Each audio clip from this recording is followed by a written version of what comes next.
बिस्मिल्लाहिर्रहमानिर्रहीम अस्सलाम वालेकुम। मैं सेल्फ एडवोकेट मियां सदियो वास्ते का और आप देख रहे हैं मेरा YouTube channel daily law point. आज हम बात करने जा रहे हैं कि जो रेंट एप्लीकेशंस होते हैं, जो रेंट ट्रायल होता है, उसमें जो रिस्पोंडेंट होता है, जो मसूल अलैह होता है, उसकी तलबी कैसे करवाई जाती है, किस कानून के तहत करवाई जाती है, कितना टाइम फ्रेम होता है तलबी के हवाले से, समनिंग के हवाले से, कॉलिंग ऑफ रिस्पोंडेंट्स को कैसा लॉ और कौन सा लॉ डील करता है। इस हवाले से हमारे पास जो सेक्शन मौजूद है वो है section 21 Punjab rented premises act 2009 है। एक बात मैं बताता चलूं कि चैनल को सब भी सब्सक्राइब कर लें, ठीक है। और दूसरी चीज़ कि रेंट ट्रायल एंड प्रोसीजर पर मेरी एक बुक है, आप स्क्रीन पर मुलाजा कर सकते हैं। ये बुक बहुत अच्छी है, रेंट ट्रायल पर मैंने लिखी है, रेंट ट्रायल एंड प्रोसीजर का नाम से पॉपुलर लॉ बुक हाउस से आपको एक डिस्काउंट वाली प्राइस पे मिल सकती है, ठीक है। तो सेक्शन 21 की बात कर रहे हैं कि ये डील करता है procedure of summoning, notice and calling of respondent को, यानी कि मसूल अलैह की तलबी का मुकम्मल तरीक़ेकार इस एक सेक्शन में मौजूद है। ये सेक्शन शुरू होता है appearance of parties and consequences of non appearance के फरीकैन की पेशी कैसे होती है,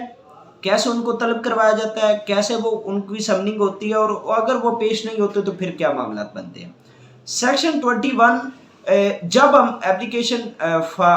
रेंट पटिशन हम फाइल करते हैं रेंट ट्रिब्यूनल के पास, तो फर्स्ट ऑफ ऑल जो रेंट ट्रिब्यूनल है वो उस पर एक समनिंग ऑर्डर करती है कि रिस्पोंडेंट की तलबी का, मसूल अलैह की तलबी का हुक्म जारी करती है। यानी कि अगर मालिक मकान ने दरख्वास्त दायर की है तो वो किराएदार को समन करेगी, किराएदार को बुलाएगी, और अगर किराएदार ने रेंट एप्लीकेशन फाइल की है तो वो मालिक मकान को बुलाएगी, ठीक है। इसमें जब एप्लीकेशन फाइल होती है तो एप्लीकेशन की फाइल होने से 10 दिन के अंदर अंदर उनकी समनिंग की जाती है, ठीक है। और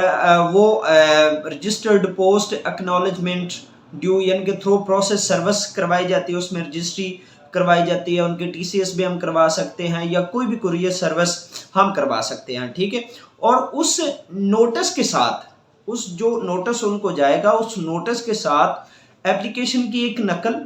और उससे जो अटैच जितने भी डॉक्यूमेंट उनकी एक कॉपी उस नोटिस के साथ सेंड करनी ज़रूरी है, ठीक है। और अगर वो if the respondent fails to appear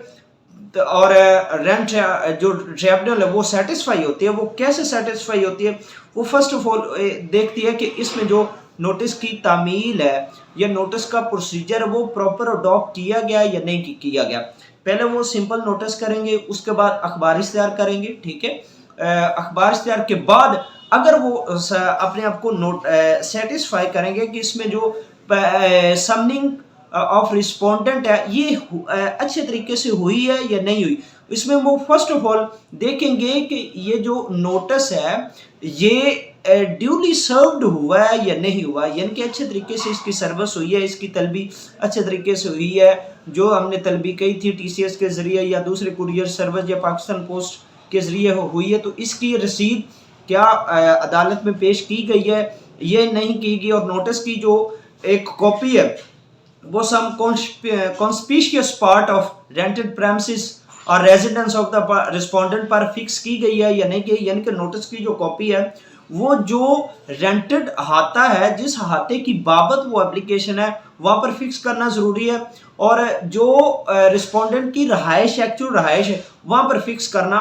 भी ज़रूरी है। उसके बाद publication in press, electronic media और अदर मूड के उसका अखबार इश्तिहार वगैरह हुआ है या नहीं हुआ, इलेक्ट्रॉनिक मीडिया के हवाले से भी अदालत जो है वो ऑर्डर कर सकती है, ठीक है। और अगर ये सारे मामला होते हैं, अगर तो रिस्पोंडेंट पेश हो जाता है तो फिर आगे वो रिटन स्टेटमेंट से पहले leave to defend application file करेगा, ठीक है। और अगर